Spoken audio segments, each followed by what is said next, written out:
मित्रांनो, सोशल मीडियावर भातकुली तहसील मध्ये कार्यरत बनावट तलाठी म्हणूनचा व्हिडिओ चांगलाच धुमाकूळ घालत आहे।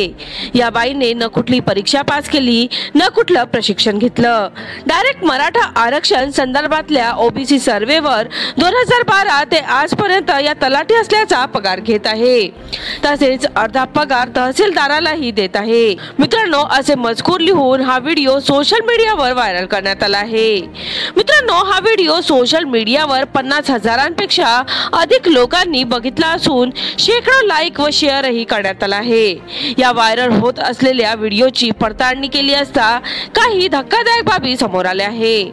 जसे की मित्रांनो, भातकुली तहसीलदार अजित कुमार येडे यांनी आपल्या पदाचा गैरफायदा घेऊन निमपेढी प्रकल्पाअंतर्गत बेकायदेशीरपणे पेढी नदी खोलीकरण व अनधिकृतपणे गौण खनिज उत्खनन करून हजारो ब्रास रेती अवैधरित्या विक्री केली व तसेच आपल्या 10 ते 12 वर्षाच्या कार्यकाळात संपूर्णपणे भ्रष्टाचार केला।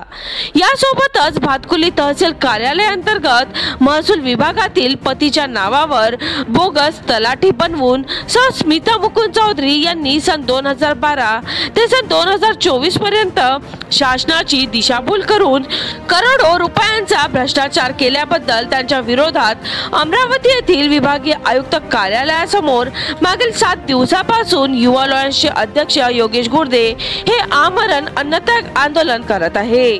मित्रांनो, एवढे सगळे होऊन सुद्धा जिल्हा प्रशासन अशा भ्रष्टाचारांवर कार्यवाही करण्याकरता गप्प का, हेच समजत नाही।